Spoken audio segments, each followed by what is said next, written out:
Good evening, ladies and gentlemen.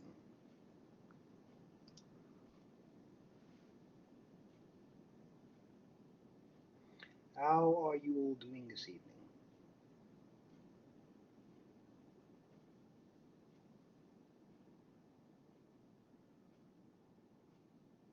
That's good to hear. I'm also doing well, thank you. I see class participation is a bit better than last week, so let's give another minute or two for our class friends to join. While we are waiting, have you all seen the history that was made today?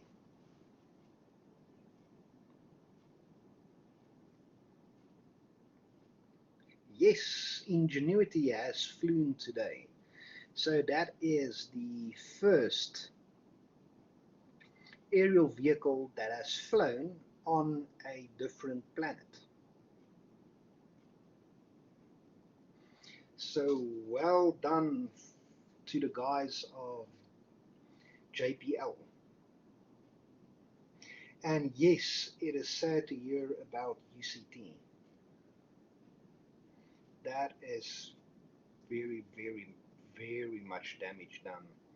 So UCT, there was a fire that broke out on Table Mountain, and it spread to the UCT campus. So UCT, for you guys that haven't been to UCT or haven't seen UCT yet, UCT is built against Table Mountain.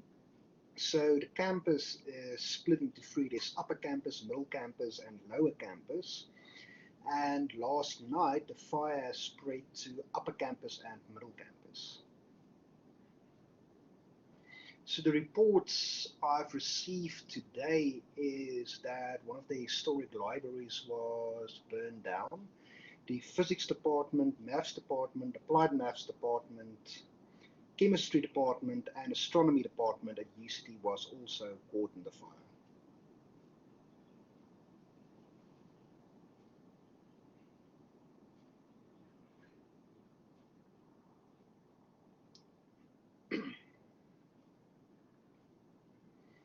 So that is bad as well. And then last night, Charlotte Mtseke Academic Hospital here in Johannesburg, that is run by Wits University, was also set on fire.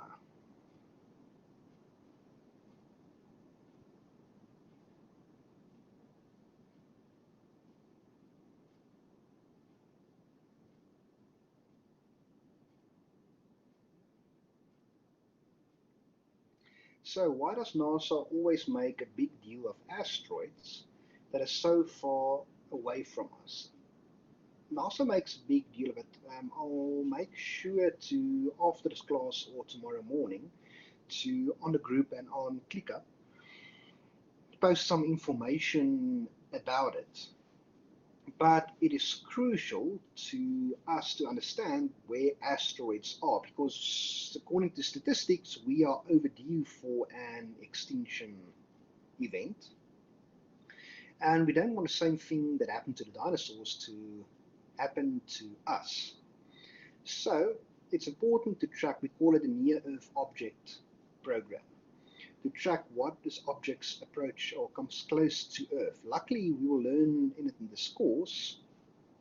The Jupiter acts as a giant magnet that protects us from asteroids, but one or twice before, the asteroid slipped through the net and we noticed it way too late. So luckily it was a bit far away that it missed Earth, but if something like that happens, then we don't have any response time to see if we can do anything about it. So that's why it's important to observe this object and think about it. If you have a asteroid, one the size that has happened before, like the size that eliminated dinosaurs on Earth, a few of them has flown past Earth in a distance smaller than the moon's orbit. So to track these asteroids is quite a big deal. And then the academic hospital is the academic hospital here in Johannesburg, controlled by Wits University. And then UCT is on fire. So with the UCT A person has been arrested. Well, they are still investigated arson, but no information has been released on Charlotte Mutseki Academic Hospital yet. So how would we counter such an asteroid? There are a few options, so it all depends on the size of the asteroid, the composition of the asteroid, and the speed at which the asteroid is moving. If it's a certain size, you can use a nuclear device and you can blow it up. If the pieces that remain after the blast is small enough that it will burn out in the atmosphere, then cool, then we do it that way. But if we blow up the asteroid and it splits up into chunks that does not burn up in the atmosphere, it can still cause havoc on Earth. So in cases like that, we can send a rocket, and the rocket will push the asteroid, changing its trajectory a little bit so that it will miss Earth.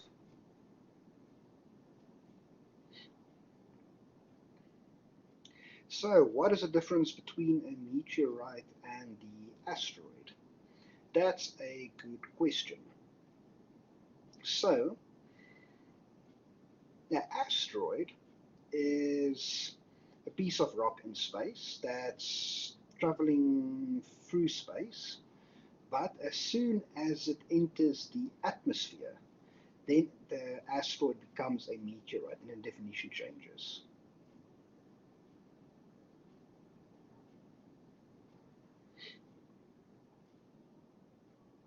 So yes, a meteorite can also be, so repeat that, a meteorite is an asteroid, but if an asteroid enters Earth's atmosphere, then we refer to it as a meteorite and not as an asteroid.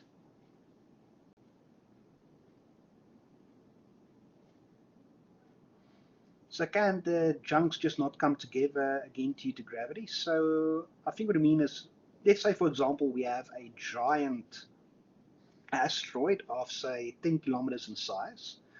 We blast it with a nuclear device and then it breaks up in pieces a couple of 100 meters in size. That chunks will still not burn out in the atmosphere, and say for example you have a 100-meter diameter rock hitting a part of a city, that will be equivalent of a big explosion and still cause damage.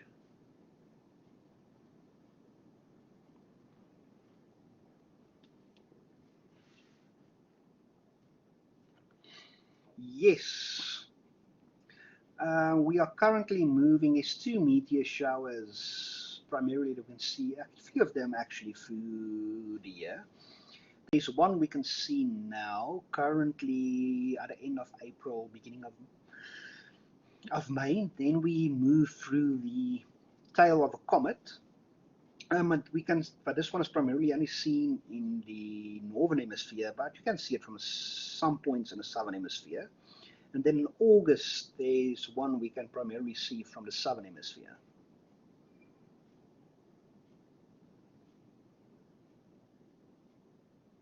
Yes, exactly. So lava on the surface and magma below the surface. Yes, but all of these definitions we're going to discuss in this course as well. So before we continue on with tonight's lecture, I had a question about how orbital mechanics work, and again about tides. So just to make sure everybody understands orbital motion, let's say this is the Earth. What is needed? I'm going to ask you guys a question. What is needed for us to break through from Earth's gravity?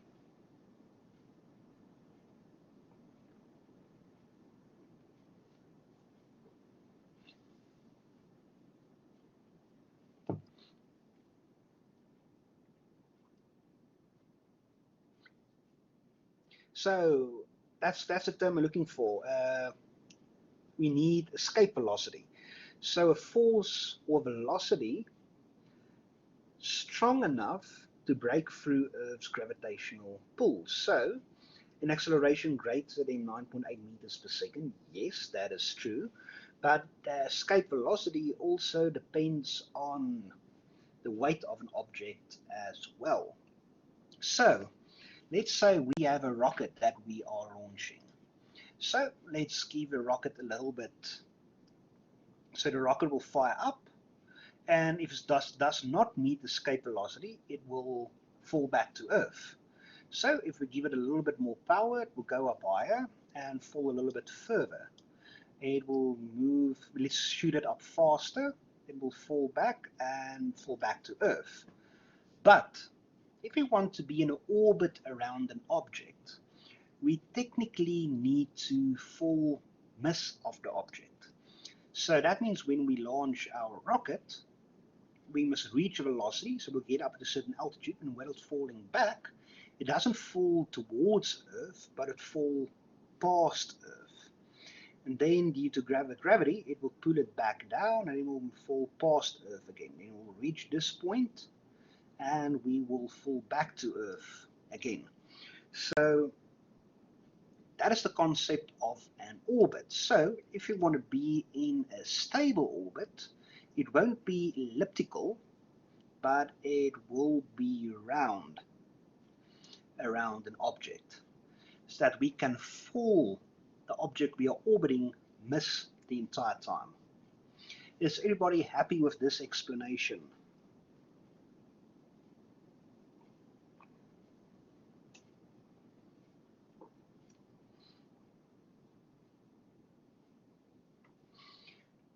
Does any one of you want me to explain this again, or try a different way to explain it?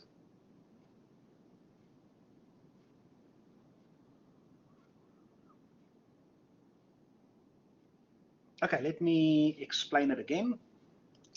So let me draw this again. So we have Earth, and we want to be in an orbit around Earth, but orbital mechanics works counterintuitive. So when we think about orbital mechanics, what do we need to do to get in a higher orbit?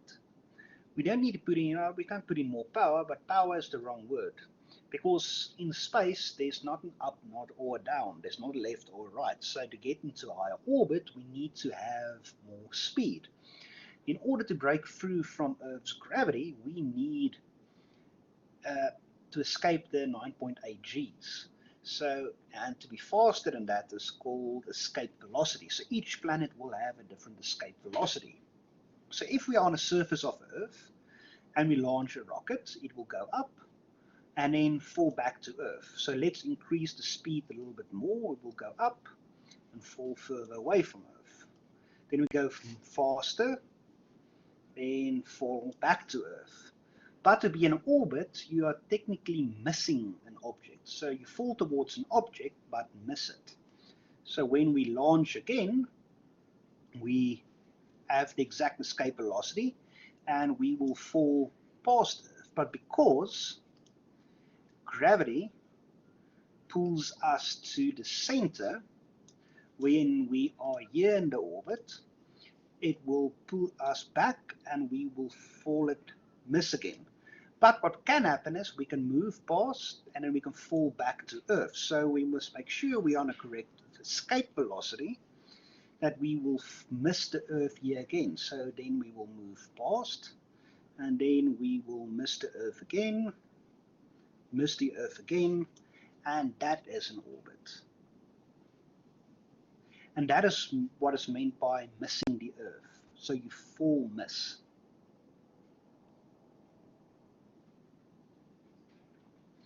And then a second question I received is, does the moon affect waves? Because when the moon and sun align, we get our spring tide. So let's draw this again. So we have Earth, we have the sun, and we have the moon.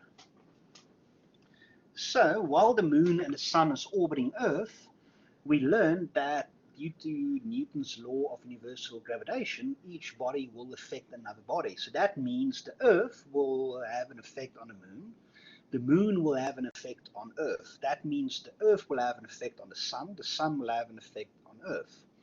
The Moon will have an effect on the Sun, and the Sun will have an effect on the Moon. So it's easier to see in the water mass around Earth. So where the Moon is, we will have a slighter water bulge because the Moon is pulling it towards it, than where the Moon is not.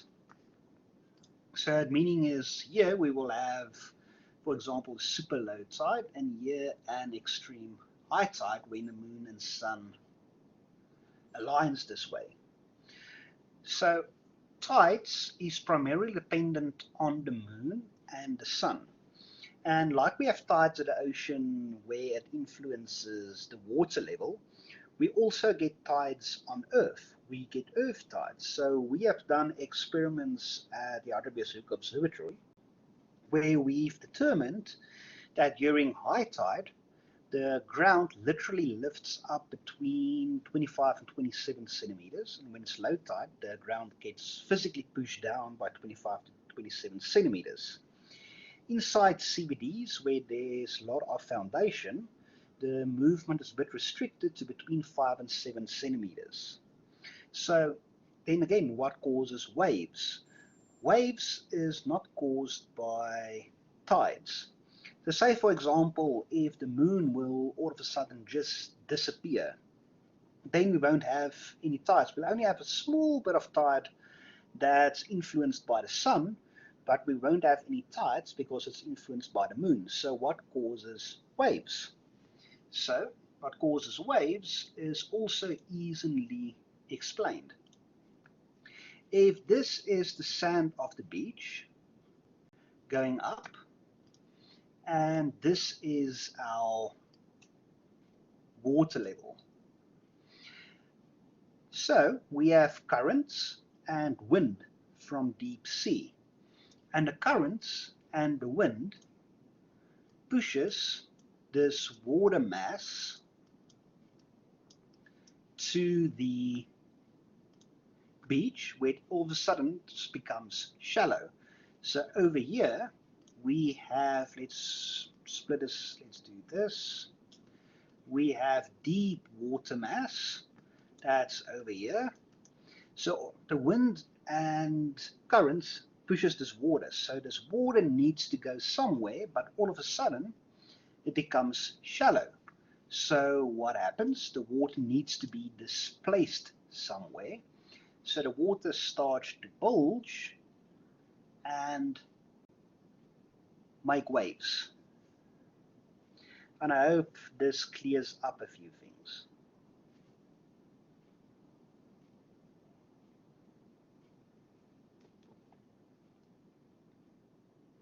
Everybody following?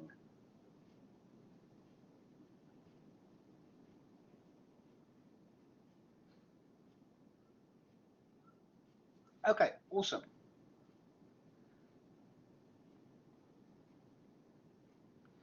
So let's close the whiteboard and let's share tonight's lecture. We're gonna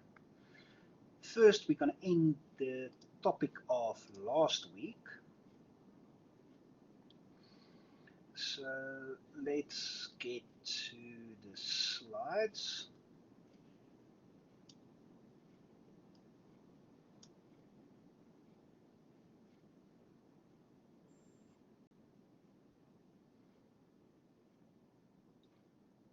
So just to also recap a little bit,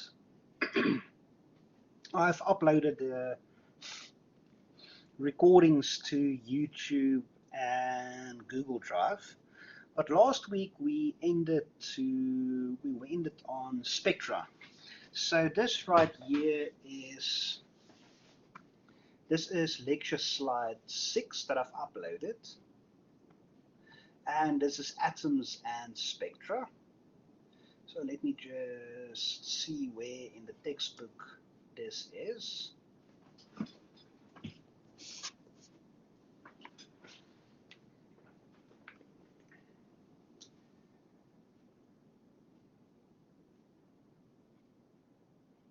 So this is chapter 6.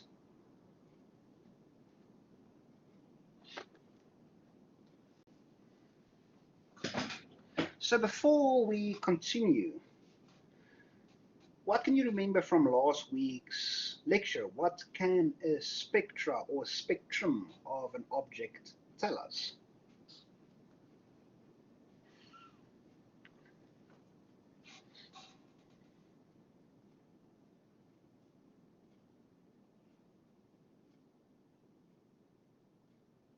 Any volunteers? Yes, it can tell us about the elements.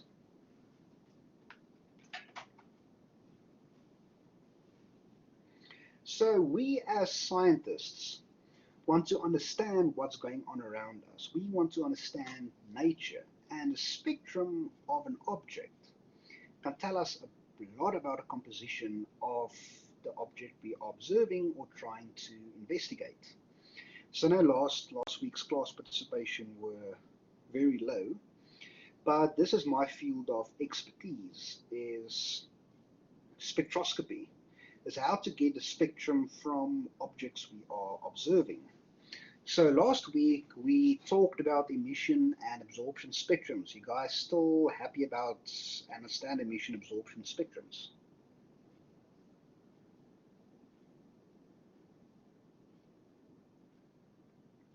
Awesome. So in this image, this would be, all these are emission spectrums.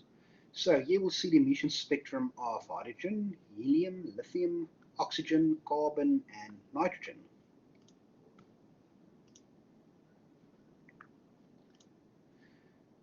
There's three important aspects of spectra that you guys need to remember, and this is how spectra will be classified. So there are three kinds of spectrum: a continuous spectra, absorption or dark line spectra, which contain absorption lines, and emission or bright line spectra, which contain emission lines. These kind of spectra are described by Kirchhoff laws. When you see one of these kinds of spectra, you could recognize the arrangement of matter that emit the light. Photons are emitted or absorbed when an electron in an atom makes a transition from one energy level to another. The wavelengths of the photons depends on the energy difference between the two levels. So each spectral line represents not one energy level, but rather an electron jump between two energy levels. Hydrogen atoms can produce many spectral lines that are grouped in a series such as the Lyman-Bulmer and Paschen series. Only 3 hydrogen lines, all in the Bulmer series, are visible to the human eye. The emitted photons coming from a hot cloud of hydrogen gas have the same wavelengths as the photons absorbed by hydrogen atoms in the gases of a star. So that's why we can determine it's hydrogen. Most modern astronomy books display spectra as graphs of intensity versus wavelength. Be sure you recognize the connection between dark absorption lines, bright emission lines, and the dips and peaks in the graphed spectrum. So here we will have a bit of a summary. Are you guys all familiar with Kirchhoff and what he did?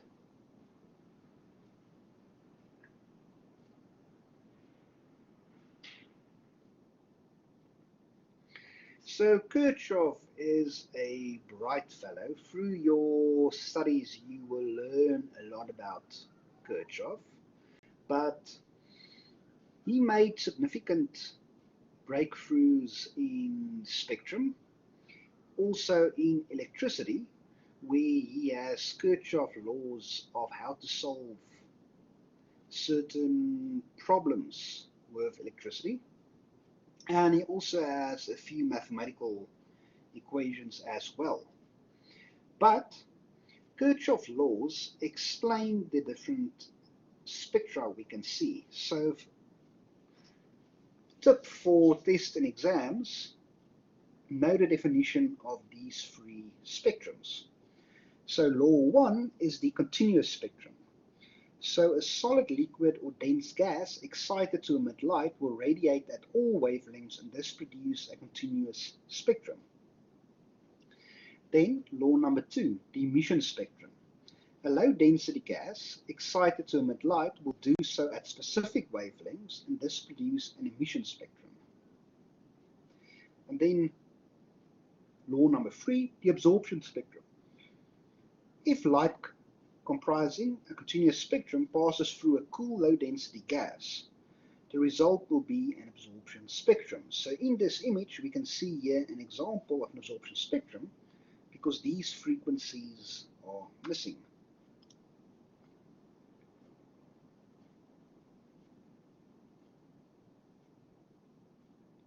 So why do we need the emission spectrums and the absorption spectrums? Why do we need both? It all depends on the object we are observing. Some objects only has a continuous spectrum, some objects only has an emission spectrum, and some objects only have an absorption spectrum. So we need all three to determine what elements we are looking at and what a composition of an object is. Because certain elements will radiate at certain wavelengths and certain elements will absorb at certain wavelengths.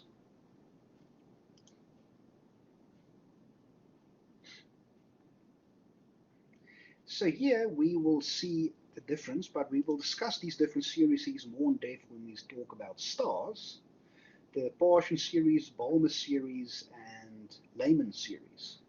So electron orbits in a hydrogen atom are shown here as energy levels. When an electron makes a transition from one orbit to another, this means that the energy stored in an atom has changed. In this diagram, arrows pointed inward towards the nucleus represent transitions that result in the emission of a photon. The arrows pointed outwards, they will represent transitions in absorption of a photon. Long arrows represent large amounts of energy corresponding short wavelength photons. Then in 2a, transitions in a hydrogen atom can be grouped into series, the Lyman series, Balmer series, and Paschen series, and so on, named after scientists who carefully investigated the spectra of hydrogen atoms. Transitions and resulting spectral lines are identified by Greek letters. Only the first few transitions in the first three series are shown on the left.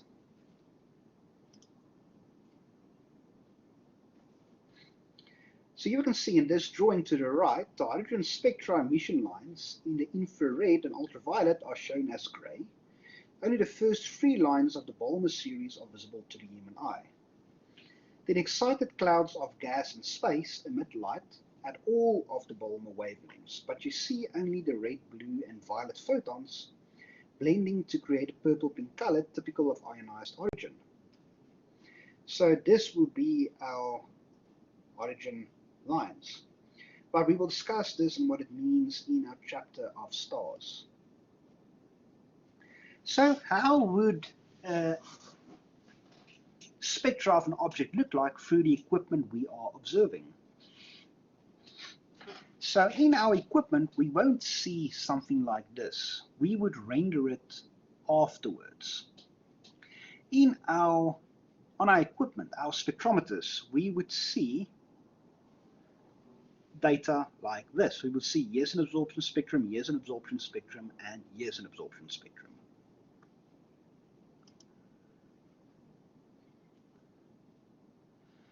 So in this image, we can see the sun spectrum at visual wavelengths. The bright colored background shows the continuous spectrum of blackbody emissions from the sun's photosphere. The dark spectral absorption lines represents precise colors, so photons of exact energies, removed from the sun's radiation by atoms in its transparent atmosphere. Then in image B, a model of the visual wavelength emissions, so bright line spectrum of NGC 2392, so the nebula pictured in that opening chapter. And then emission lines from ionized atoms of hydrogen in red, nitrogen red, and oxygen green, among others, are seen. And in the graph C, graph of near-infrared spectrum of the atmosphere and surface of Saturn's moon Titan, measured by a hydrogen probe at an altitude of 20 meters using a light source on the bottom of the probe.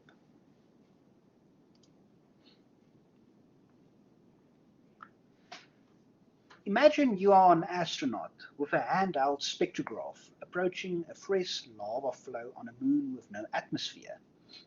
You aim your spectrograph straight at the lava flow. What kind of spectrum do Kirchhoff's laws say you will see? So you'll get a continuous blackbody spectrum with all the colors of the rainbow present, given off by an opaque glowing hot lava. And a bonus, measuring the wavelength of the strongest blackbody emissions lets you determine the temperature of the lava using Wien's law. Suddenly the lava flow begins to bubble and gas trapped in a molten rock is released, making a temporary warm thin atmosphere right above the lava flow. If you point your spectrograph to look through that gas, with the hot lava as the background, you will observe an absorption, so dark line spectrum, in which the lava's blackbody spectrum is now interrupted by emission colored, caused by atoms in a gas absorbing photons on the way from the lava to you. Finally, you crouch down and point your spectrograph at a gas at such an angle that the background is not hot lava but cold, empty, dark sky.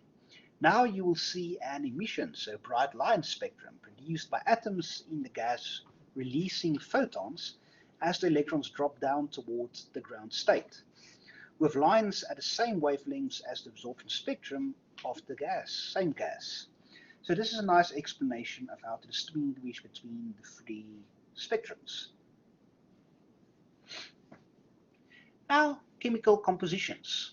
Identifying the elements that are present in a star, planet, or gas could, by identifying the lines in the absorption spectrum, is a relatively straightforward process. For example, two dark absorption lines appear in the yellow region of the sun spectrum at wavelengths of 589 nanometers and 589.6 nanometers. The only atom that can produce this pair of lines is sodium, so the sun must contain sodium. Over 90 elements in the sun have been identified this way. However, just because the spectral lines that identify an element are missing, you cannot conclude that the element itself is absent. For example, the spectral line of hydrogen-Balmer series are weak in a sun spectrum, even though 90% of the atoms in a sun are hydrogen.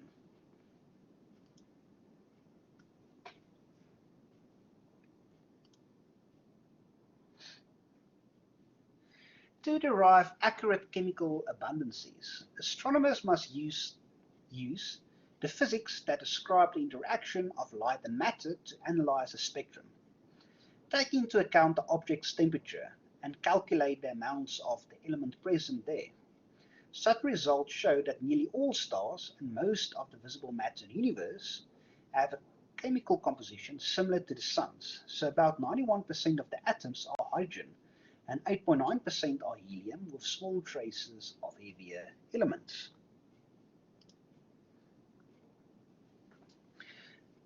So, how do we measure velocities in space? Surprisingly, one of the pieces of information hidden in the spectrum is the velocity of the light source. Astronomers can measure the wavelengths of the lines in a star spectrum and find the velocity of the star. The Doppler effect is an apparent change in wavelength of radiation caused by the motion of the source. Are you guys all familiar with the Doppler effect?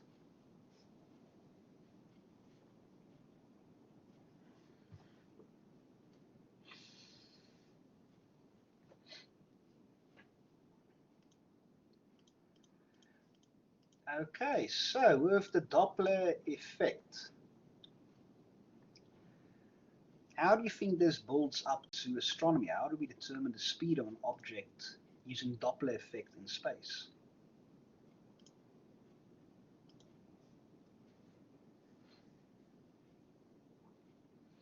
Yes, that's spot on. Red shifting and blue shifting. Have you guys heard those terms before?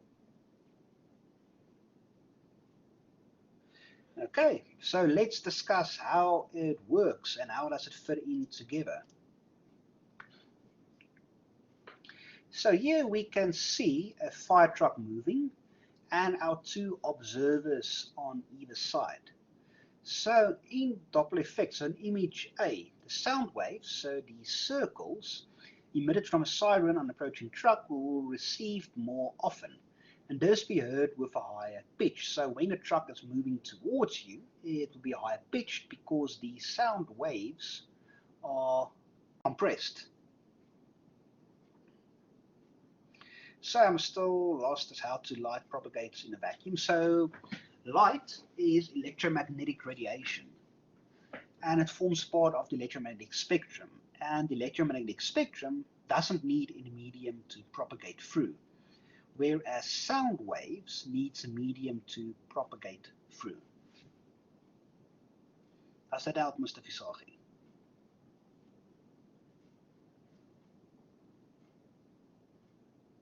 Okay, cool. So the truck will receive more often and thus heard with a higher pitch than a sound wave from a stationary truck. The siren will have a lower pitch if it's going away from the observer. So this observer will have a higher pitch and this one will have a lower pitch. So how does it fit into electromagnetic waves and in astronomy? So in image B we can see a moving source of light emits a wave that move outwards, so again the circles. An observer towards whom the light source is moving, observers will see a higher frequency and shorter wavelength. An observer where the source is moving away from will see a lower frequency and longer wavelength. So when you put this into perspective, when we have a shorter wavelength, so this means higher frequency, it will appear to be blue shifted, and when it's moving away, it will be red shifted. So that's how we can determine in space if certain objects is moving away from us or certain objects is moving towards us. So yes, that's exactly it. The Andromeda Galaxy is blue shifted because it's moving towards us. And that's also how we know how the universe is expanding, because the majority of the universe is redshifted. So then we look at image C. Absorption lines in the spectrum of the bright star Arcturus are blue shifted in winter when Earth's orbital motion carries it towards the star, and red shifted in summer when Earth moves away from the star.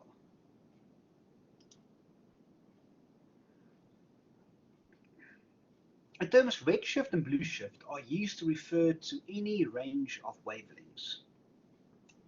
The light does not actually have to be red or blue, and the terms apply equally to wavelengths in other parts of the electromagnetic spectrum, such as X-rays and radio waves. Red and blue refer to direction of the shift and not the actual color. The amount of change in wavelength, and thus the size of the Doppler shift, depends on the velocity of the source. A moving car has a smaller Doppler shift than a jet plane, and a slow-moving star has a smaller Doppler shift than one that is moving more quickly. You can measure the velocity of a star by measuring the size of its Doppler shift. If the star is moving towards Earth, it has a blue shift, and each of its spectral lines is shifted very slightly towards the shorter wavelengths. If it is receding from Earth, it has a red shift. The shifts are much too small to change the color of a star, but are easily detected in the spectra. So here's an example of how it would look like. So here we'll have an absorption spectrum of an unshifted source. So here we will see the same one is moving away from us, so red shifted, so longer wavelengths. So it's shifted to the reddish side. Then blue shifted, we will see the same one is shifted to the bluish side. Is everybody happy with this explanation?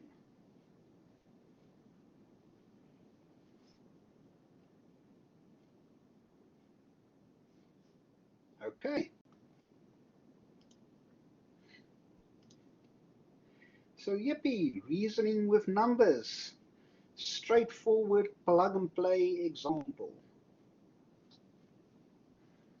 Astronomers can measure radial velocity by using Doppler effect. The laboratory wavelength, lambda 0, is the wavelength a certain spectral line would have if the source of light is not moving relative to the spectrograph. In the spectrum of a star, the spectral line is shifted by some small amount, so delta lambda. If the wavelength is increased, redshifted, the delta lambda is positive. If the wavelength is decreased, so blue shift, delta lambda is negative. The radial velocity, VR of the star is given by the Doppler formula. So this is just a straightforward Doppler formula. VR over speed of light equals delta lambda over lambda 0. So that is the radial velocity is divided by the speed of light c is equal to delta lambda divided by lambda 0. In astronomy, radial velocities are almost always given in kilometers per second. So c is expressed as 300,000 kilometers per second. For example, suppose the laboratory wavelength of a certain spectral line is 600 nanometers, and the line is observed in a star spectrum at a wavelength of 600.10 nanometers. Then lambda is plus 0.1 nanometers, and the radial velocity is 0.1 divided by 600 multiplied by the speed of light, which equals 50 kilometers per second. Because lambda delta is positive, you know the star is receding from you at 50 kilometers per second. You all happy with this? Straightforward plug and play?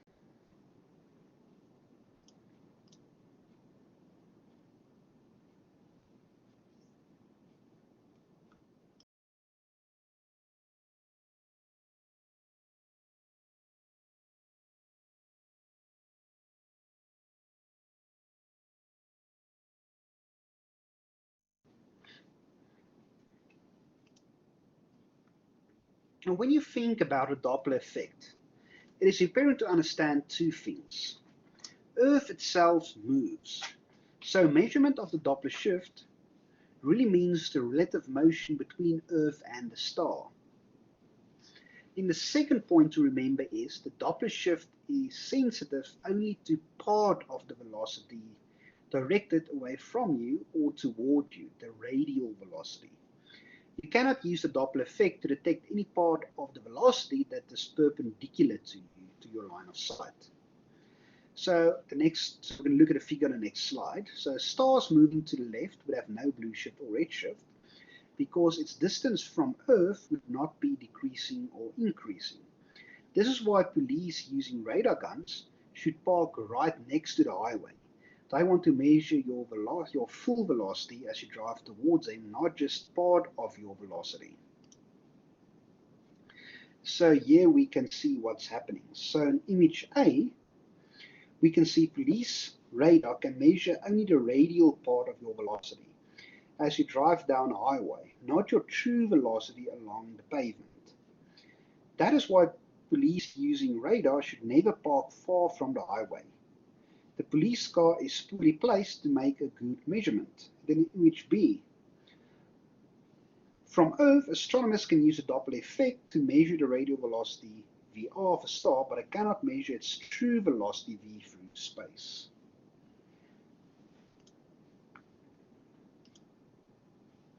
And that, ladies and gentlemen, brings us to the end of spectrums and spectra. So it's accurate to the radial velocity, but not to the object's true velocity.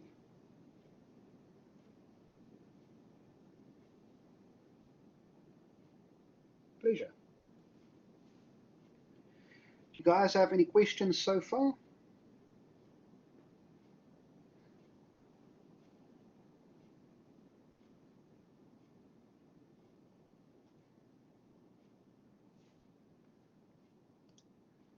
Okay, so technically speaking, yes, you can get speeding tickets for nothing, but because the distances is much slower, they are much shorter than in space, radial velocity on Earth will give us enough accuracy needed to determine your speed.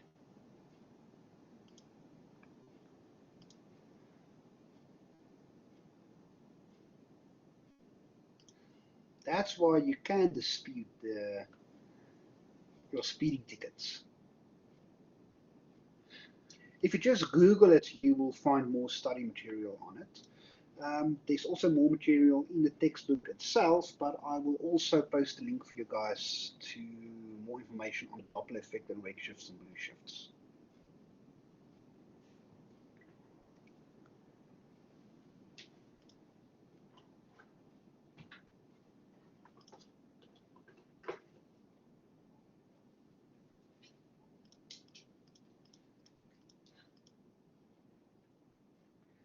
just want to make sure I'm sharing the right slides.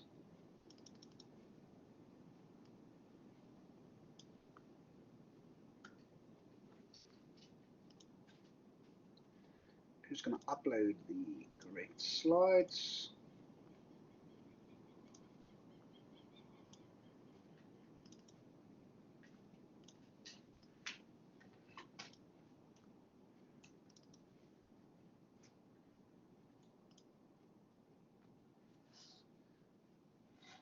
Oh, come on. Now, for some weird reason, so I'm just quickly going to compress this file because Blackboard is shouting at me that for some weird reason I've exceeded it, but I don't know why.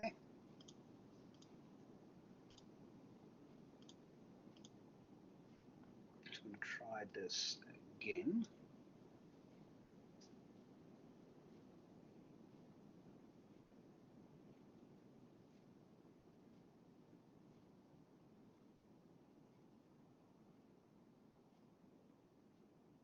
Okay, for some weird reason, that's a first for me, is capping how much documents I can actually upload to Blackboard. So what's my opinion on the ClickUp platform? It's really not a bad platform. So the platform is much stabler, much useful than some of the other platforms around.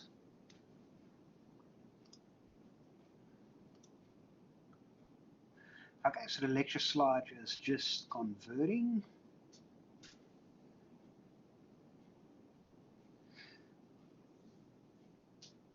So how did your tests go last week?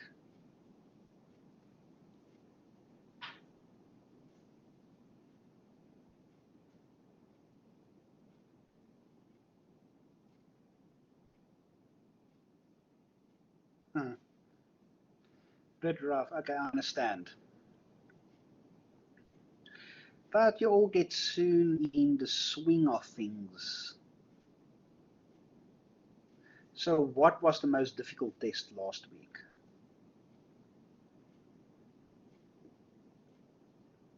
I assume that is calculus.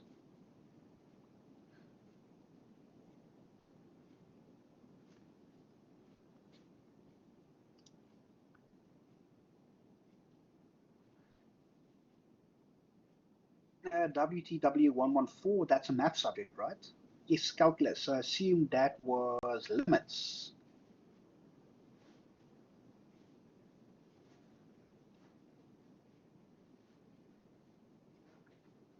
I remember my first year limits was always horrible.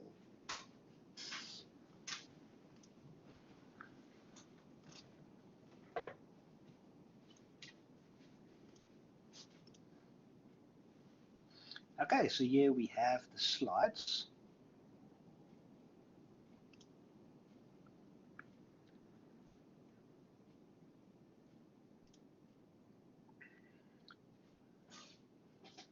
So what did you do for homework for COS 151?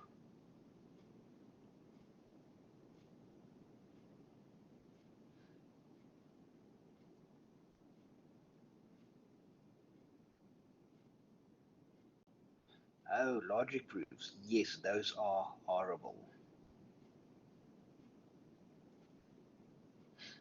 Ah, NOR gates, NAND gates, AND gates, those are fun work. Bit of Boolean algebra. But yes, I don't know why mathematicians like to do proofs. I firmly believe, why do you need to constantly prove something that's already known? You don't really learn something new from it. Rather use the theorem to calculate something than to do a proof. But Boolean algebra can be fun, especially when you start programming things.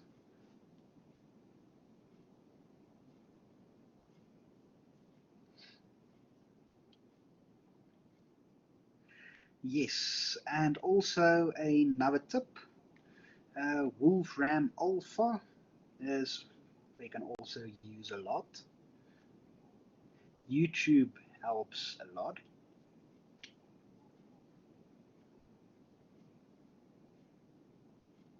And Khan Academy also helps a lot.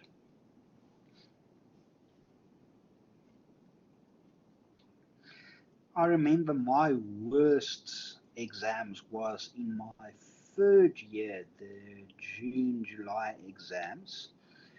I have written, what did I write?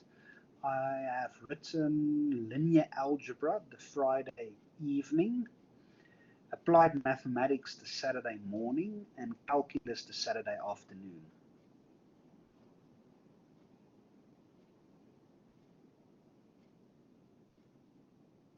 That was my harshest exam timetable ever.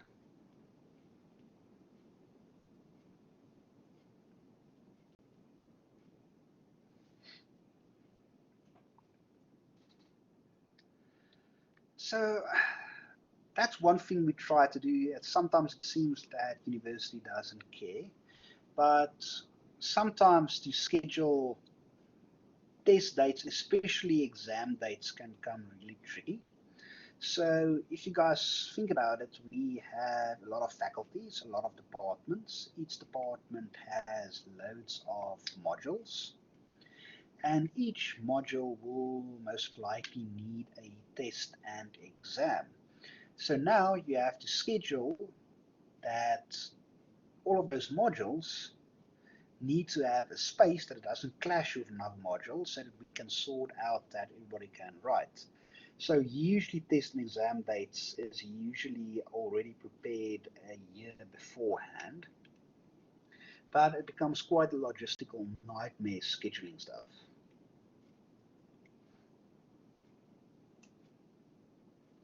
So in this lecture we are starting now, we are going to start looking at the sun. The sun is the closest star to us. And before we can classify and look at different stars, we need to understand our own star, the sun. So in this chapter and this lecture slides, we're going to look at the sun, the solar atmosphere, the photosphere, the chromosphere, the solar corona, composition of the sun, what's happening below this photosphere, how do we observe the sun, solar activity, sunspots, the sun's magnetic cycle, chromospheric and coronal activity, the solar constant, nuclear fusion in the sun, nuclear binding energy, hydrogen fusion, energy transport in the sun, and then lastly counting solar neutrinos.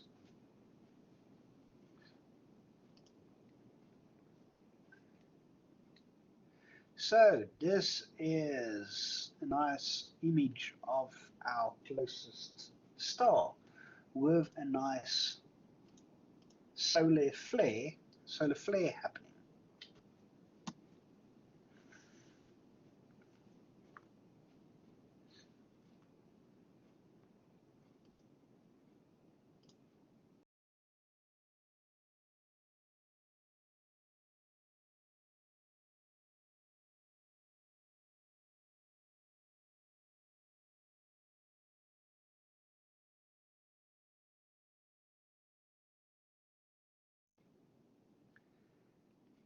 The sun is the main source of light and warmth on Earth's surface.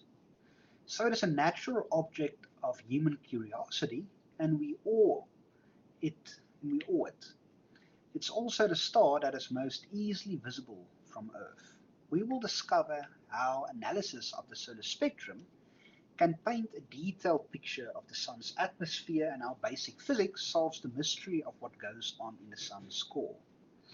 In this lecture, we're going to answer 4 important questions. Firstly, what can you learn about the sun by observing its surface and atmosphere? Second, what are the dark sunspots? Thirdly, why does the sun go through 11 and 22-year cycles of activity? And then lastly, what is the source of the sun's energy?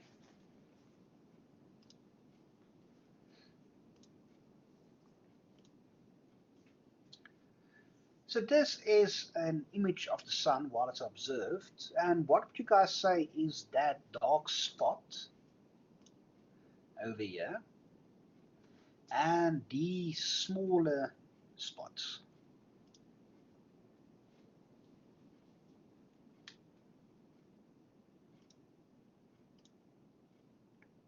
So these are sunspots. Well, what is that?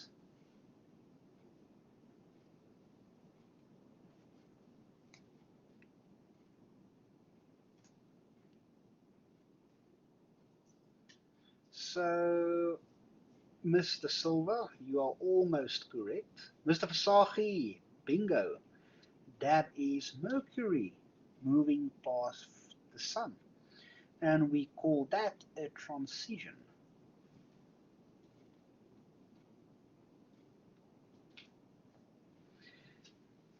There's actually a lot of planetary transits happening in front of the Sun. We can only see it to the innermost planets, so that means we can only see transits of Mercury and Venus. Mercury happens quite a lot because it's the closest planet to the Sun, and it orbits fast around the Sun. So yes, the Sun has sunspots is cooler areas in the surface of the Sun, but we will talk about that immensely in this chapter. But what else can you notice on this image? Except the sunspots and Mercury moving in front of the Sun.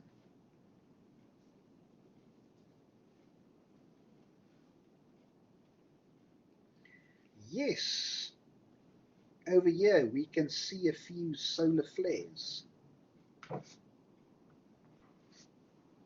Yes, exactly it.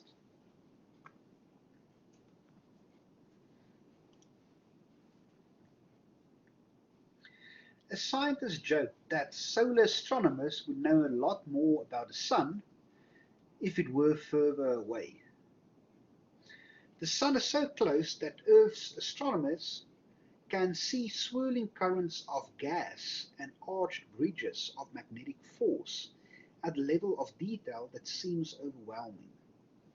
The Sun is made up almost entirely out of hydrogen and helium gas, confined by its own gravity in a sphere 109 times Earth's diameter. The gases of the Sun's atmosphere are hot and radiate the light and heat that make life possible on Earth.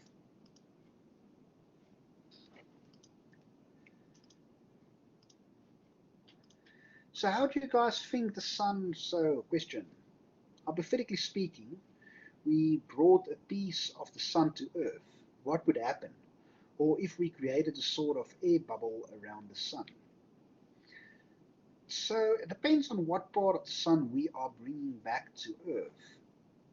Because if we bring its corona atmosphere back, it will be more like a plasma we will have that's extremely warm. So the problem will be is how do we contain the heat?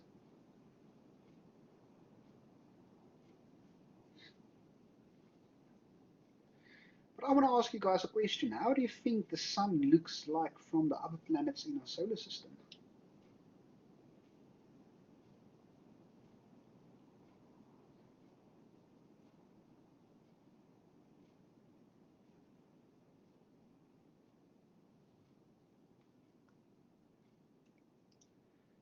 So firstly, this is an image from one of the Mars rovers pointed towards the Sun. And this is how the Sun will look like from Mars. A little bit smaller because it's a bit further away from the Sun than Earth.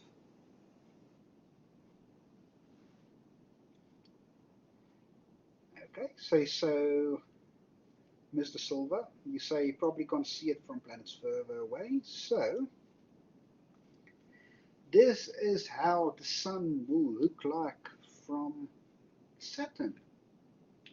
This is one of the most iconic pictures.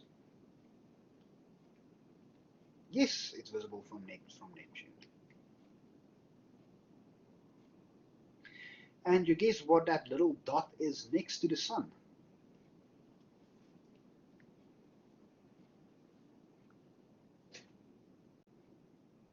Yes, that is Earth. Can any one of you tell me a bit of background about this image and why this is one of the most iconic images of the Sun and Earth?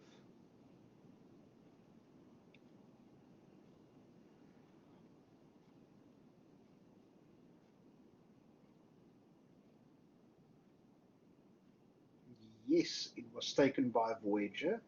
And who suggested that a camera should be turned around and pointed to Earth and the Sun? This was suggested by legendary Carl Sagan. Yes, Mr. van der Berg.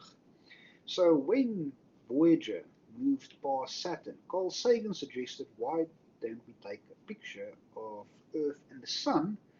And this was the first time that we received an image from Earth and the Sun in the same photo this far away.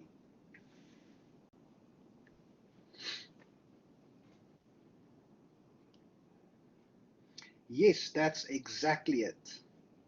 That's why we were dubbed the pale blue dot.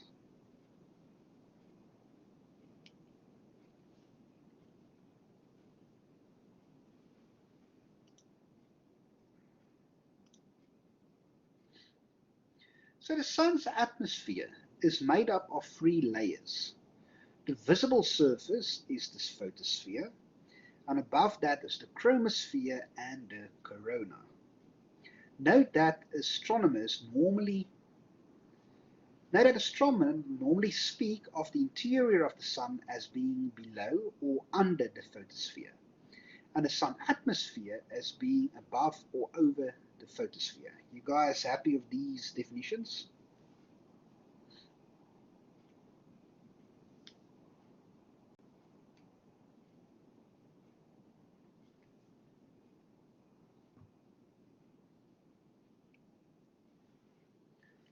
You guys still awake?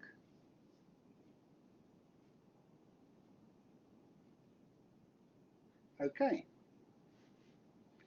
So when you look at a sun, you see the photosphere as a hot glowing surface with a temperature of about 5800 Kelvin. That temperature is determined by precisely measuring the spectrum of sunlight, then using Wien's law. So why is it called the corona? I will answer that question in a couple of slides.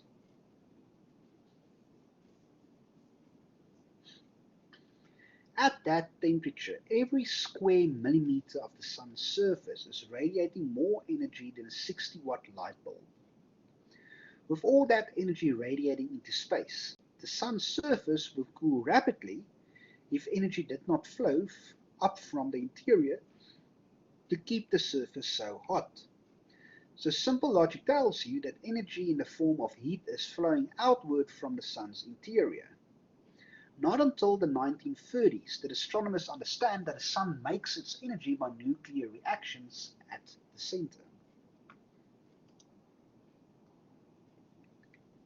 The visible surface of the sun looks like a smooth layer of gas marked only by a few dark sunspots that come and go over a few weeks. Although this photosphere seems to be a distinct surface, it is not solid. In fact, the sun is gaseous from its outer atmosphere right down to its center. What causes sunspots? We will discuss that also, but sunspots is places on the photosphere that cools a bit, but we will talk about that now as well. This photosphere is the thin layer of gas from which Earth receives most of the sun's light. It is less than 500 kilometers deep, and in a model of the sun the size of a bowling ball, this photosphere would be no thicker than a layer of tissue paper wrapped around the ball. This photosphere is the layer in the sun's atmosphere that is dense enough to emit plenty of light, but not so dense that light can't escape. Below this photosphere, the gas is denser and hotter and therefore radiates plenty of light. But that light cannot escape because it's blocked by the outer layers of gas. Earth does not receive light from deeper layers under the photosphere. In contrast, the gas above this photosphere is less dense, so although Earth does receive that light, there is not much of it. This photosphere appears to be substantial, but is rarely a very low density gas. Even in its deepest and densest layers, this photosphere is less than 1/3000th as dense as the air you breathe. To find gases as dense as the air at the Earth's surface, you would have to descend about 15,000 kilometers below this photosphere. With fantastically efficient insulation, you could fly a spaceship right through this photosphere.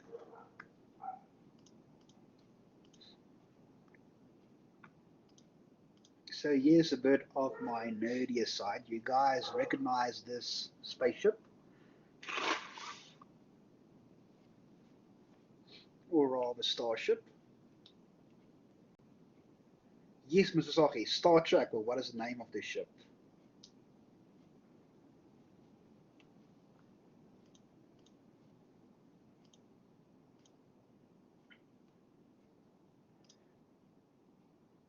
Not an Enterprise. Here's a bit better image.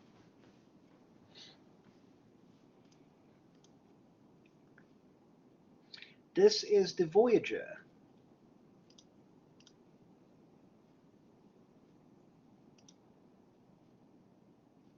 So let me just ask, who of you guys are Star Trek fans?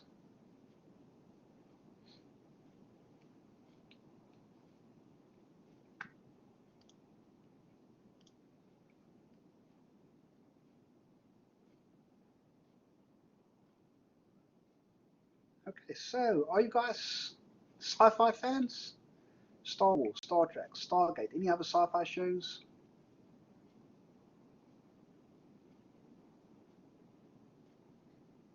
Okay, Doctor Who as well in the mix.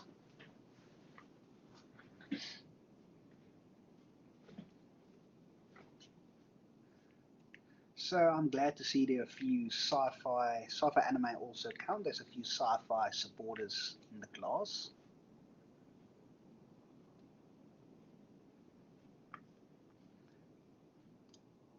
All Star Trek series are now available on Netflix.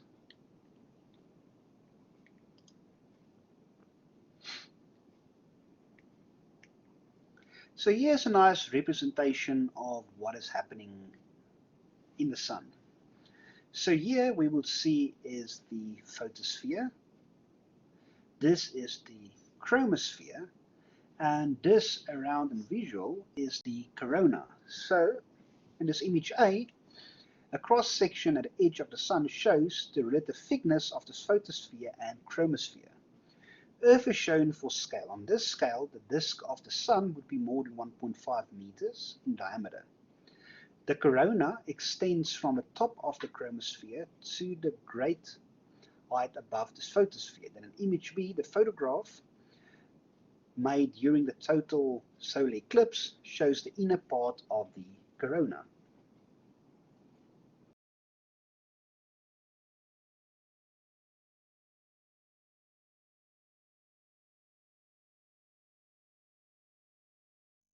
So does time move around so relative? So I think are you referring to what's that movie again? But yes, gravity affects time. So Interstellar is the movie's name. Yes, Interstellar. So time. So we speak about that as Tenet is still a movie I need to watch. So we speak of, you probably all of you have heard from the space-time continuum. You can't have space without time, and you can't have time without space. So they are interleaved with one another.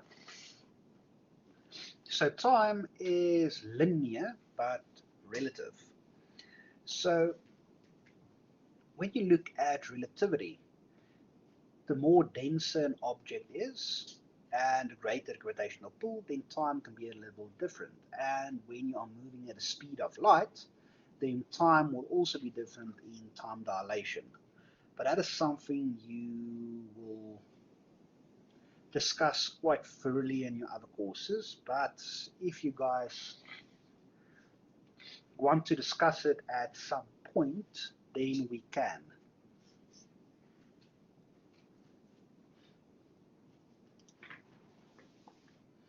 So in this image, we can see the spectrum of the sun is an absorption spectrum, and that can tell you a great deal about this photosphere.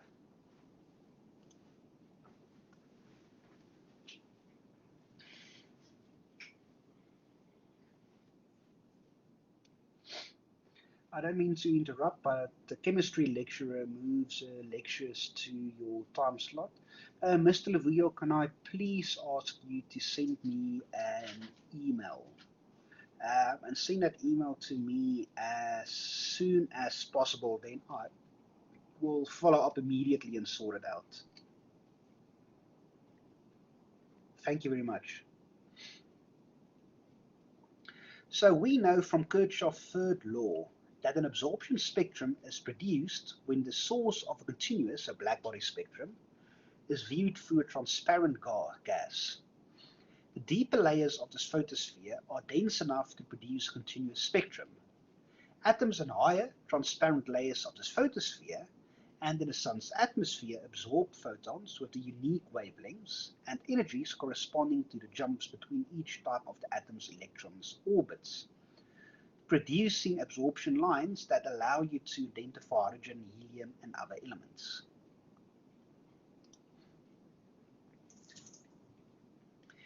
In good photographs, the photosphere has a molded appearance because it is made up of dark-edged regions called granules. The overall pattern is called a granulation. Granules can be several thousand kilometers across, but last for only 10 to 20 minutes, each before fading, shrinking, and being replaced by a new granule. Detailed observations of the granules show that their centers emit more blackbody radiation and are slightly bluer than the edges. From this information, plus the Wien and Stephen Boltzmann laws, astronomers can calculate that the granule centers are a few hundred degrees hotter than the edges. Convection occurs when hot material rises and cool material sinks, as when, for example, a current of hot gas rises above a candle flame. You can watch convection in a liquid by adding a bit of cool non-dairy creamer to an unstirred cup of hot coffee.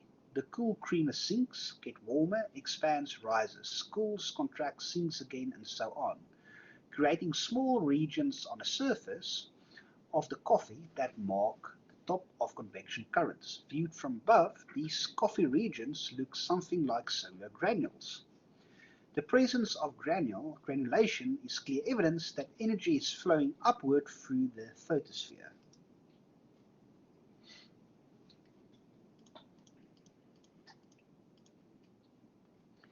Spectroscopic studies of the solar surface have revealed another, less obvious kind of granulation.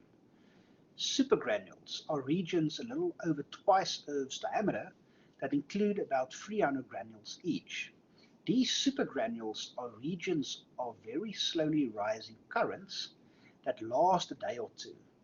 They appear to be produced by larger gas currents that lie deeper under the photosphere than the ones that produce the granules. So in this image, we can see the visible image of the sun show a few sunspots, and it's cut away to show location of energy generation at the sun's center. So here, this will be a visual representation of how this would be. So in image A, this ultra-high resolution image of the photosphere shows granulation. The largest granules here are about the size of Texas. Then image B, this model explains granulation as the tops of rising convection currents just below this photosphere. So heat flows upward as rising currents of hot gas and downward as sinking currents of cool gas. The rising currents heat the solar surface in small regions seen from Earth as granules. So here we will see warm gas going up, cooler gas going down, and then this will form a granule. You guys still following?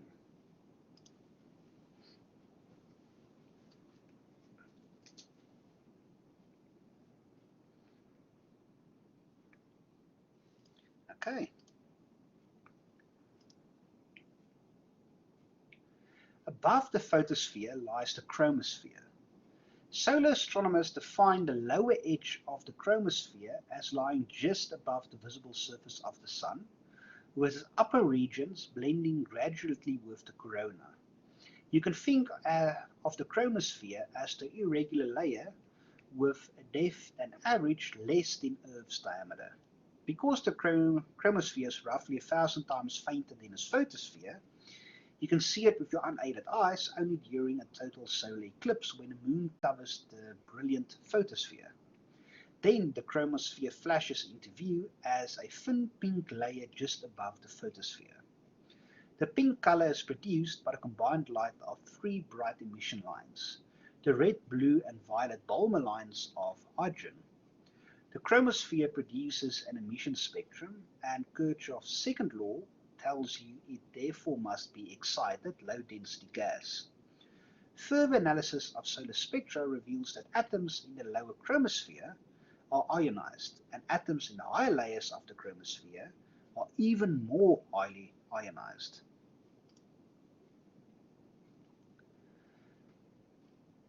The astronomers can find the temperature in different parts of the chromosphere from the amount of ionization. Just above the photosphere, the temperature falls to a minimum of about 4,500 Kelvin, then rises rapidly to the extremely high temperatures of the corona. The upper chromosphere is hot enough to emit X-rays and can be studied by X-ray telescopes in space. So here we can see the temperature difference between the corona, chromosphere, and photosphere. So the chromosphere, if you could place the thermometers in the Sun's atmosphere, you will discover the temperature increases from 5,800 Kelvin at its photosphere to 1,000,000 Kelvin at the top of the chromosphere.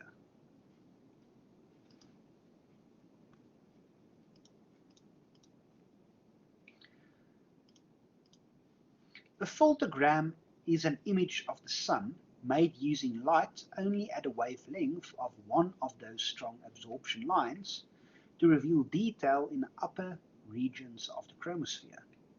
Another way to study these layers of gas high in the Sun's atmosphere is to record solar images in the far ultraviolet or X-ray portions of the electromagnetic spectrum, because those layers are very hot and emit most of their light as short wavelengths. The following figure shows a photogram made at a wavelength of the hydrogen alpha Balmer line. This image shows complex structure in the chromosphere. Spicules are flame-like jets of gas extending upward into the chromosphere and lasting 5 to 15 minutes. So here we can see in image A, hydrogen alpha photogram of the Sun's disk. Then image B, hydrogen alpha photograms reveal complex structures in the chromosphere that cannot be seen in ordinary visual wavelengths images, including spicules springing from the edges of the supergranules. Then in image C, seen at the edge of the solar disk, spicules look like a burning prairie, but are not all related to burning. The white circle shows the size of Earth to a scale compared to one of the previous images we looked at. The outermost part of the Sun's atmosphere is called the corona, after the Greek word for crown. So I told you we will discuss why it's called corona. The corona is so dim that, like the chromosphere, it is not visible in Earth's daytime sky because of the glare of scattered light from the Sun's brilliant photosphere. During a total solar eclipse, the innermost parts of the corona are visible to the unaided eye.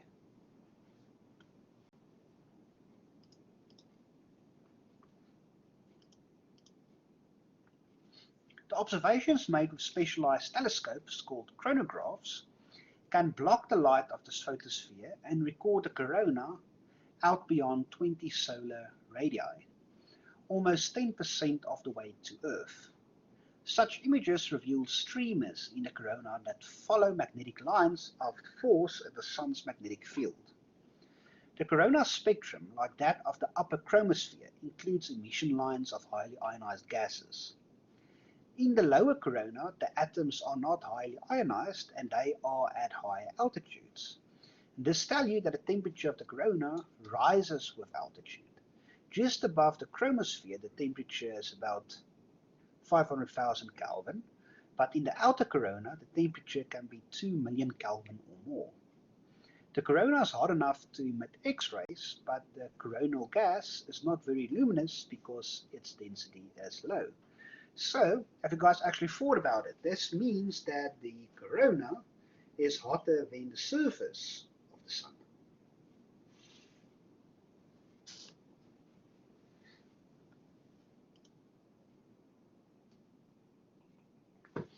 And that, surprisingly, that is something we still don't know precisely how it is, and we are still investigating it.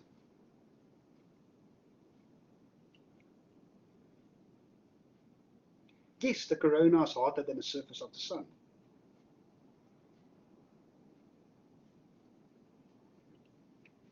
So that is something we are still investigating. That's why last year there was another probe sent to the sun that actually went into the corona, or as close as possible to the corona, so that we can get more information of what is actually happening in the corona.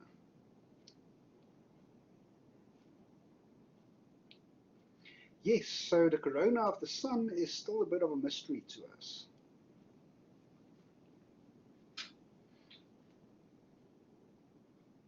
Yes, that was the Parker Solar Probe, Mr. van der Berg.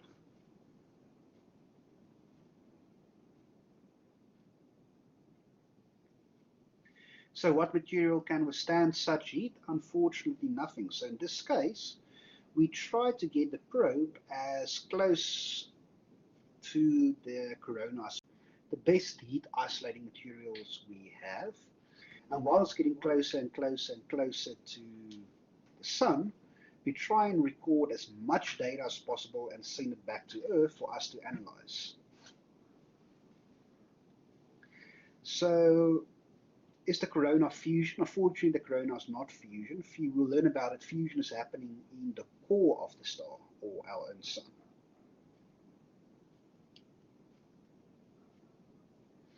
So, would it be wrong to assume that the heat of the Earth could somewhat be contributed by the corona? Yes, the corona contributes to the heat we are receiving from the sun.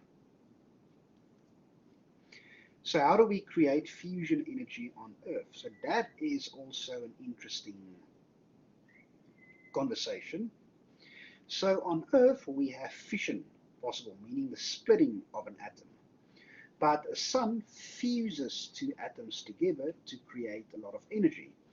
So currently fusion is not, we don't have the appropriate technology to create a stable fusion reaction here on Earth. There's a few research facilities that has fusion reactors, but I only managed to run them for a couple of nanoseconds. And then it's unstable and it breaks down.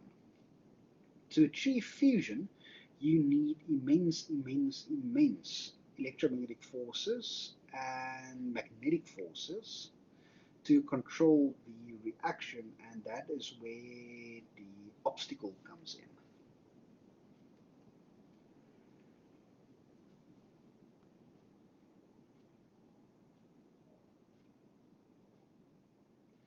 No, the fusion doesn't create anything similar to the sun's corona.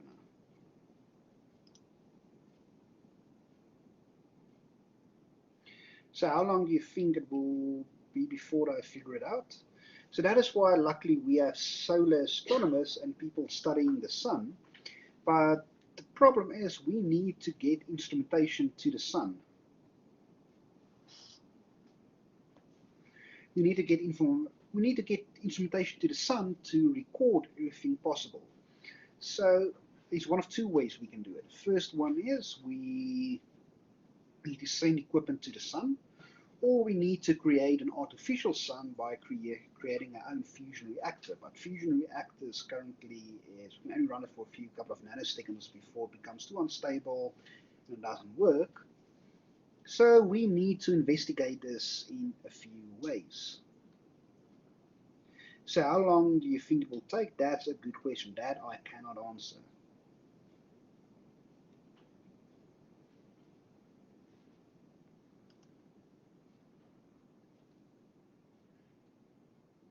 So here we can see two nearly simultaneous images showing sunspots in a photosphere and excited regions in a chromosphere above the sunspots. So here we can see the sunspots. And here we can see a region that's excited and active. Sunspot, region excited and active. Sunspot, regions that's excited and active. So you can see the corona extends far from the disk. So here we can see background stars, sun hidden behind mask, and here we can still see the corona. Then here we can see twisted streamers in the corona suggest magnetic fields in the corona. So here's the sun hidden behind the disk.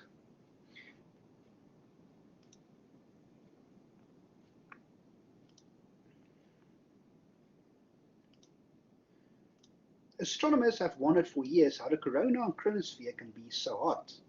Heat flows from hot regions to cool regions, never from cool to hot. So, how can the heat from the photosphere with a temperature of only 5,800 Kelvin flow out into the much hotter chromosphere and corona? Observations made by SOHO, so the Solar and Heliospheric Observatory satellite, have mapped magnetic carpet of looped magnetic fields extending up through the photosphere. Because the gas in the chromosphere and the corona has very low densities, it can't resist movements of magnetic fields. Turbulence below the photosphere seems to flick the magnetic loops back and forth and whip the gas about, heating the gas. Furthermore, observations with the HINODE spacecraft has revealed magnetic waves generated by turbulence below the photosphere traveling up into the chromosphere and corona and heating the gas. In both cases, energy appears to flow out from the interior of the sun to the chromosphere and corona, not by radiation, by agitation of magnetic fields. Ionized low-density gas cannot cross magnetic fields, so where the sun's field loops back to the surface, the gas is trapped. However, some of the magnetic fields lead outward into space, and there are gas flows away from the sun in the solar wind that can be considered an extension of the corona. Because of the solar wind, the sun is slowly losing mass. But this is a minor loss for an object as massive as the sun. The sun loses about 1 million tons per second. So these are the latest theories of how we think the chromosphere and corona works and why they are hotter than the photosphere. And this is a nice image of one of these solar flares. Are everyone still following?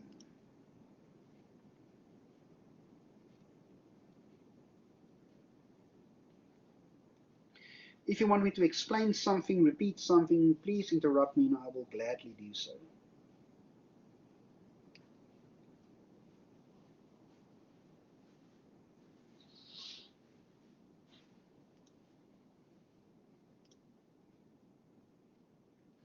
So here we will see an image with the solar flare, Earth's magnetic lines, and Sun's magnetic lines.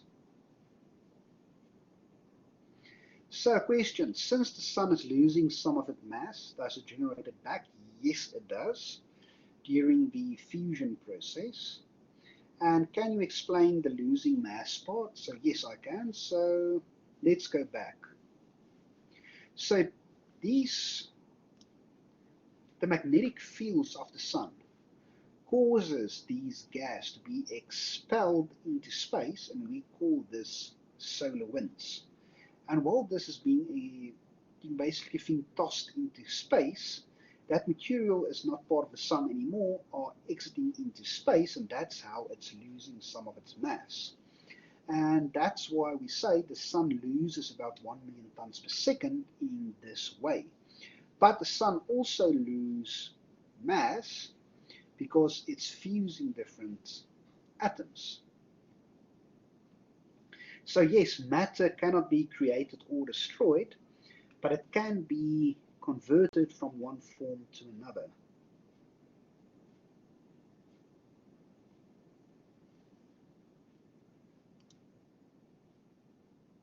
So showing this, what is the significance of this image?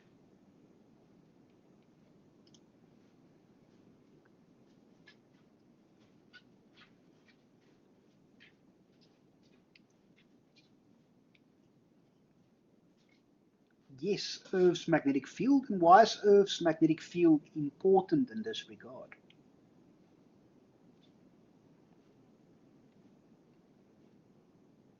Yes, it protects us.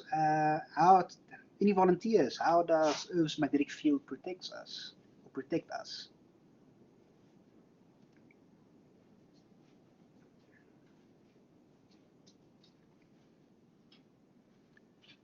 So this is where the movie The Call comes in, if anyone of you has seen it. But remember, we have our Earth's magnetic field moving from north to south, so emanating in the North Pole, coming back to the South Pole, and the magnetic field is created of our more ionized or iron inner core that is spinning beneath the crust, and that is creating our magnetic field. And this magnetic field protects us from the corona, and more precisely solar flares hitting Earth. But you all have probably heard about the northern and southern lights, or the aurora lights. You guys know what causes those lights?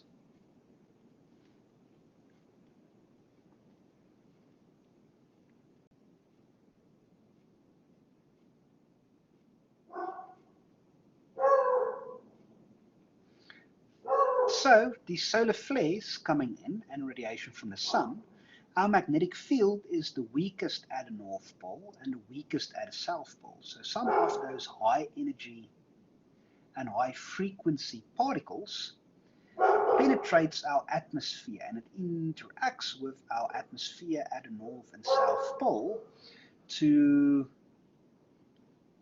create the aurora lights.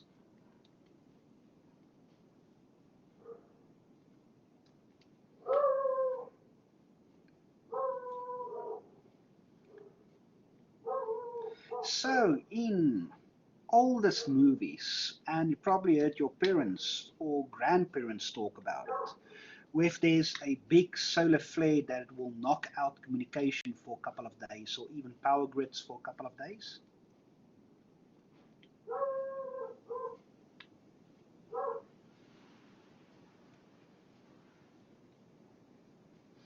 So what actually happened is in the 50s, 60s, 70s, 80s, our technology wasn't insulated as well from electromagnetic interference as it is today. So when there's a big giant solar flare that was coming towards Earth, because these can erupt from anywhere on the surface of the sun, and every now and then Earth will be in direct view of one. And if a big one travels towards Earth, yes, a magnetic field protects it, but some of the electromagnetic radiation from the flare still penetrates Earth's atmosphere. And then it causes havoc on other electromagnetic systems. So that means radio, television, power lines, and it would knock them out for hours to days.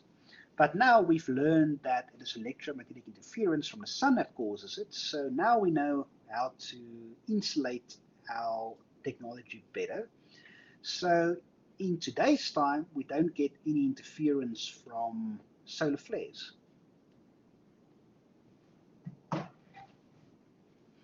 So it depends on the size and the strength of the magnetic field, but that can stretch very, very far.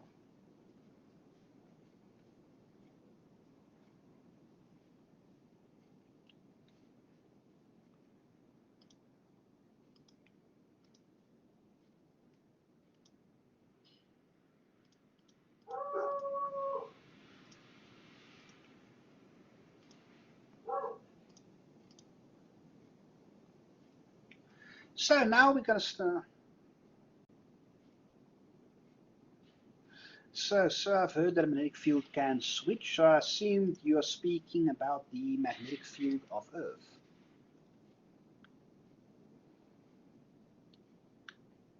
Yes, so when we look at geological records, so looking at different sediment layers, some magnetic material in Earth's crust and certain rocks gets magnetized.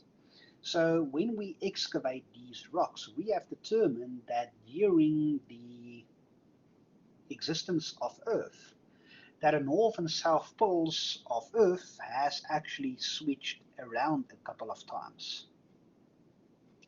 And that happens due to the spin of the metallic core inside Earth's metallic core. So what would happen is the magnetic field will get weaker, weaker, and then will be generated and the other way around. So north and south have switched. I'm not really too familiar of the process.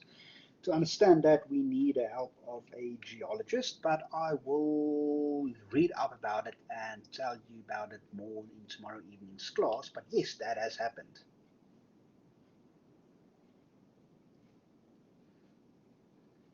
Yes, so yes, Mr. Sylvia, that's exactly Silva. That's sorry, Mr. Silva.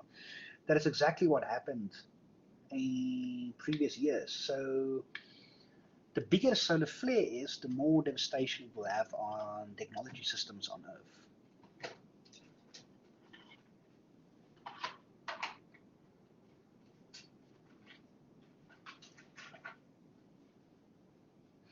And also why it's the only thing now that has a bit of problem with still with solar flares is satellite communication. So satellites needs to be properly isolated. So usually in the past, when a solar flare is heading towards Earth, satellites will go in a form of a sleep mode to protect themselves from the electromagnetic radiation from the sun. But now we have better technology, so we can isolate our satellites better so that interference is also less.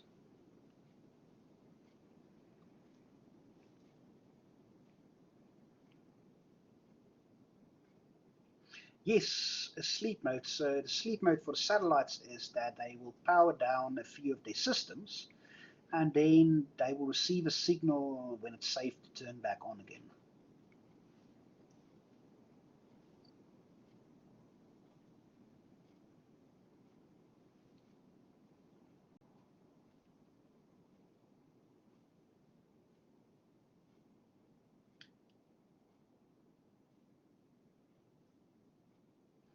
So affected less? No. So some previous satellites, so some of the older satellites, yes.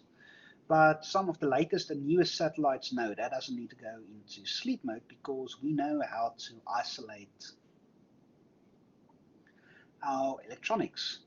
So, speaking about isolation, what do you guys think is some of the best material to isolate yourself from electromagnetic radiation and radiation in general?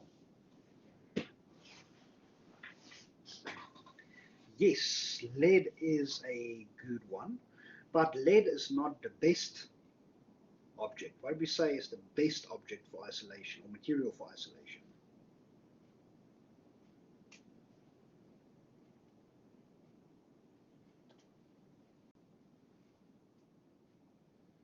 Not tinfoil, it's actually gold. Gold is denser than lead. So, have you ever guys wondered why spacesuits that astronauts use to go on spacewalks is so expensive? Because their spacesuits has a thin layer of gold inside to protect the astronauts from the electromagnetic radiation from the sun.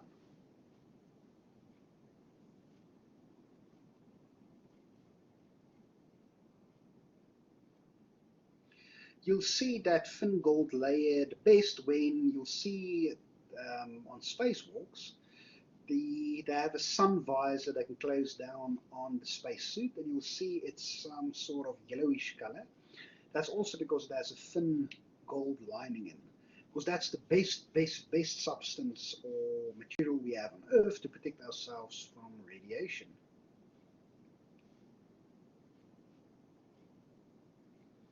And also the other way around, I don't know if you plays around with sound equipment, but in sound equipment you get gold-plated cables because the best material for conduction is gold as well. So if you want to put a current through something and you want the best as possible signal, gold is the best possible signal. So in our communication lines and power lines, we cannot use gold for it because gold is too expensive. So we can't use silver. Silver is also very good, but silver is also too expensive. So we go to the cheapest, best option, and that is copper. And yes, they use it for CPUs too. You are correct.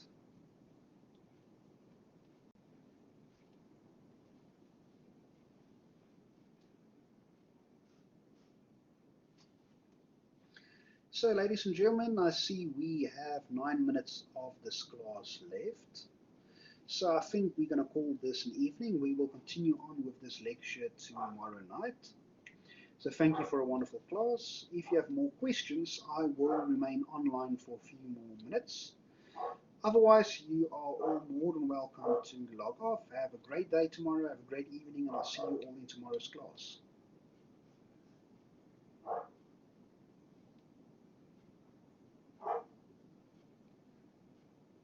It's a pleasure, guys.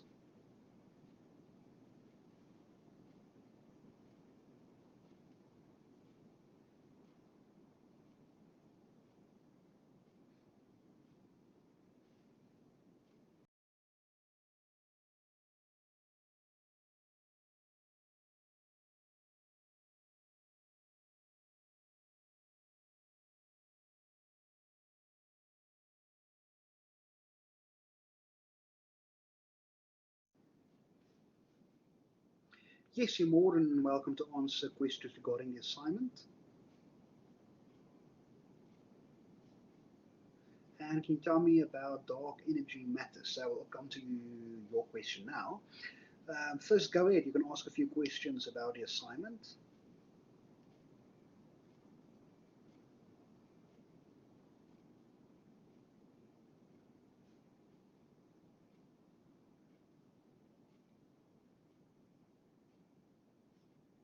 While I'm waiting for the questions from the assignment, just if you go to my uploaded lecture recordings, last Monday's lecture, I've explained the assignment as well. So you're more welcome to look at the recording of it and then answer questions as well. Regarding the previous lecture slides, is radial velocity always less or greater than true velocity? So radial velocity will be a bit less than true velocity, the same or less than true velocity.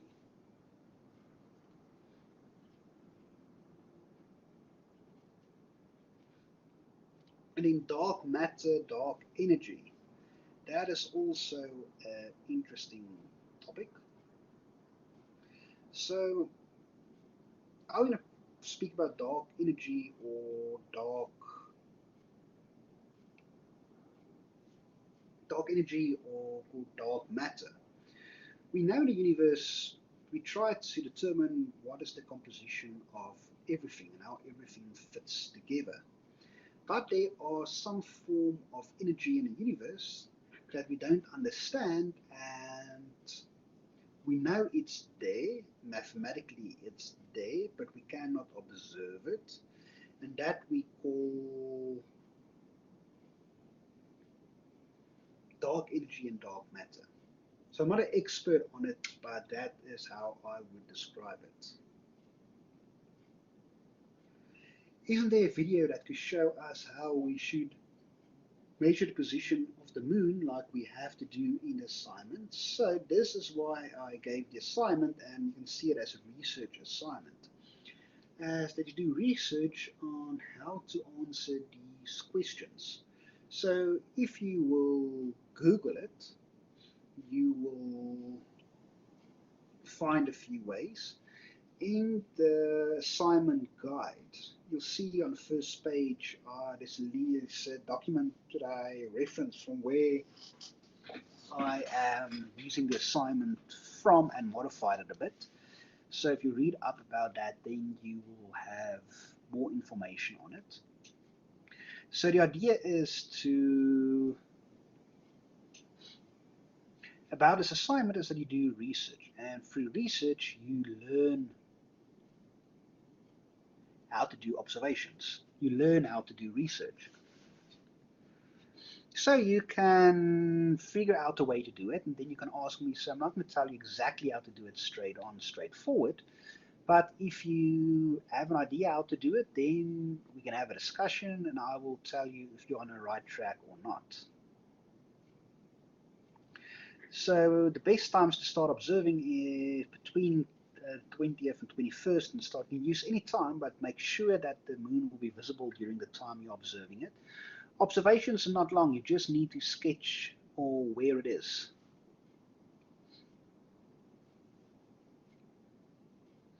So does the electromagnetic field of the Earth have some correlation to the ozone layer? No, it does not, as far as I'm correct.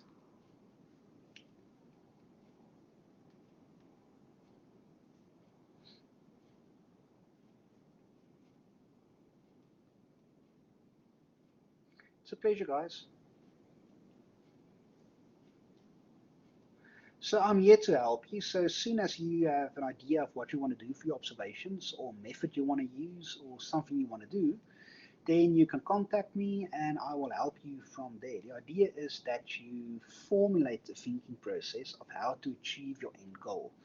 So unfortunately, in science, nobody is spoon feeding you, telling you this is step A, this is step B, this is step C. That's something you have to figure out for yourselves. But I'm here to assist. So as soon as you have an idea, then you're more than welcome to discuss it with me. So the ozone layer is just a part of the atmosphere. So the ozone layer is O3, so we know oxygen is O2, so 2 oxygen molecules. Ozone has 3 oxygen molecules. And due to the gases we emit, they break down the O3 molecule, and the O3 molecule protects us from the ultraviolet radiation from the sun, because O3 absorbs that radiation in the atmosphere. So, question: how do satellites float in space? So it's not zero gravity. It's like I showed in the intro of this chapter. Let me get the whiteboard. It will be easier to explain with a drawing. If this is Earth and we want a satellite to orbit around Earth, it means our satellite needs to be traveling at a constant velocity, and that velocity needs to be faster than our escape velocity to escape the gravitational pull of Earth. But it also it must not be fast enough to escape the gravitational pull of Earth completely. So while there's an orbit, the gravitational pull of Earth will still pull it closer to Earth, and we will be in orbit, so it will become a little bit closer, a little bit closer, a little bit closer. Then they will fire up thrusters on the satellite, pushing it and keeping it in a stable orbit, and it will continue on in its orbit. Does that answer your question?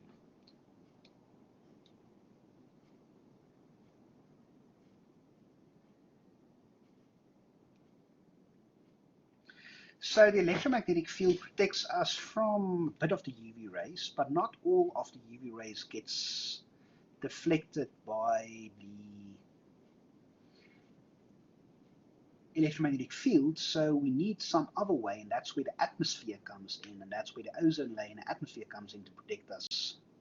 But basically, if the ozone layer is gone, we are screwed.